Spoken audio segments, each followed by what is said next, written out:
how to use the Translate app in iPhone. So go to the Translate app and click on that, and it will ask you to click on continue, and then it will ask you to improve in dictation whether you want to share the recordings. If you want, you can. I'll just click on not now. And here you just need to type, and let's say, hello everyone, hope you're doing good.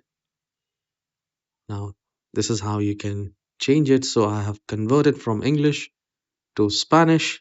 You can also change it to vice versa. And once you're done, you can simply copy it and you can paste it anywhere, wherever you want.